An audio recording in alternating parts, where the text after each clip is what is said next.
नमस्कार और स्वागत है आपका अपने YouTube channel study with news में। और जैसा कि आप देख रहे हैं, आज हम ज्योग्राफी को पढ़ेंगे और उसमें हम क्या पढ़ेंगे, तो वायु के द्वारा निर्मित स्थलाकृति को पढ़ेंगे। ठीक है। आप जानते हैं कि जो वायु के द्वारा कर सकते हैं कि स्थलाकृति बनती है, क्योंकि हमने अपने पिछले वीडियो में जल के द्वारा, समुद्र की लहरों के द्वारा, भूमिगत जल के द्वारा इन सभी को पढ़ लिया है। तो आज हम पढ़ेंगे वायु के द्वारा। ठीक है। अब देखिए, हम आज पढ़ेंगे मरुस्थल में किस तरह से वायु जो है वो स्थलाकृतियों का निर्माण करती है। ठीक है। वायु जो है वो मरुस्थल, साथ में जो बर्फ, कर सकते हैं कि मरुस्थल दो है। एक है बालू, मतलब रेत के, कर सकते हैं कि बनने वाले मरुस्थल। एक है बर्फ के बनने वाले। ठीक है। तो आज हम पढ़ेंगे आपके जो रेत के बनते हैं, मतलब जो रेगिस्तान में बनते हैं, उन कर सकते हैं कि स्थलाकृतियों को। अब देखिए, आप यहाँ पर काफी सारे मैंने चित्रों को बनाया है। ठीक है। कि किस तरह से जो रेत का मैदान है, जो रेगिस्तान है, जो मरुभूमि है, वहां पर इन सभी तरह के कर सकते हैं आकृतियों का निर्माण हवा के द्वारा होता है। ठीक है। सबसे पहले हम जानते हैं इसे। ये देखिए, आप देख सकते हैं, ये छाते की तरह है ना। ये छाता है, ये इसका हैंडल की तरह है। इसका नाम है छत्रप शिला। ठीक है। छाते की तरह है, शिला का मतलब होता है पत्थर। देखिए, ऐसे खड़ा है, फिर यहाँ पर आप देख सकते हैं कि रेत भरा हुआ है। हवा क्या करती है, यहाँ पर चलती है, यहाँ पर ये पतला है, धीरे धीरे ये इस भाग को काट देती है। तो ये छत्रप शिलालेख, शिला का निर्माण कर सकते हैं, इसके तरह हो जाता है। किसके? इसके नीचे की जो डंडी है वो हवा के द्वारा काटती जाती है। तो इसे अब हम कहेंगे इंसेल वर्ग। क्या कहेंगे? इंसेल वर्ग। ऊपर में जो इसकी आकृति है आप देख सकते हैं, टेढ़ी मेढ़ी है, छत्रप शिलालेख शिला की तरह ही है। तो ये है इंसेल वर्ग। ठीक है।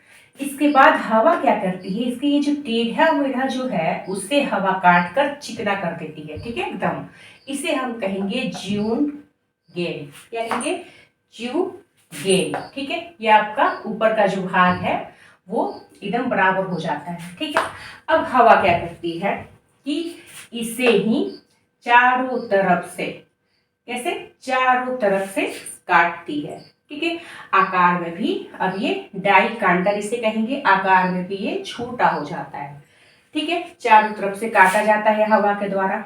फिर क्या होता है कि हवा अब इसे क्या करती है, इससे जालीदार शिला का निर्माण करती है। मतलब इस शिला में आपको बीच बीच में छिद्र, छेद हो जाता है, तो हम कहेंगे जालीदार शिला। ठीक है। उसके बाद इसे और महीन करके हवा इसे अपने साथ ले जाकर कहीं पर पटक देती है, तो हम कहते हैं लोयस। ठीक है। आप ज्यादातर इस लोयस को ही देखते हैं और कहते हैं कि ये मरुभूमि है। ठीक है। तो हवा इसे रेत बनाकर अपने साथ जहां तहां गिरा देती है। और इसका जो सबसे बड़ा एरिया है वो है चीन का गोबी, वो है लोयस प्रदेश। ठीक है। अब देखिए, इस लोयस में हम बात करेंगे। हवा क्या करती है, कहीं पर ले जाकर ज्यादा इकट्ठा करती है, कहीं पर कम। तो जो कम होता है वहां पर तो कर सकते हैं इस तरह से गड्ढे बनते हैं, तो उसे कहेंगे बात रथ। ठीक है।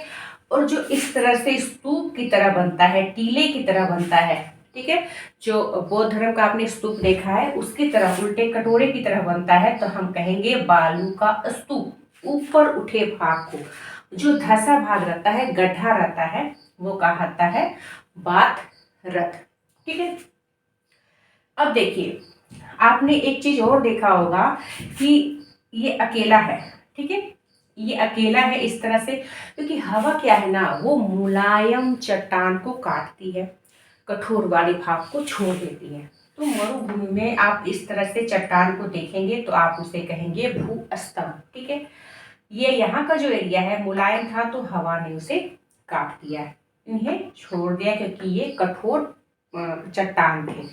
तो ये जब सिंगल रहेगा तो भूस्तंभ कहेंगे, और जब ये एक साथ रहेंगे तो हम कहेंगे यार डंग, यार डंग। तो इतनी सारी आकृतियां जो है वो मरुभूमि में हवा के द्वारा बनाई जाती है।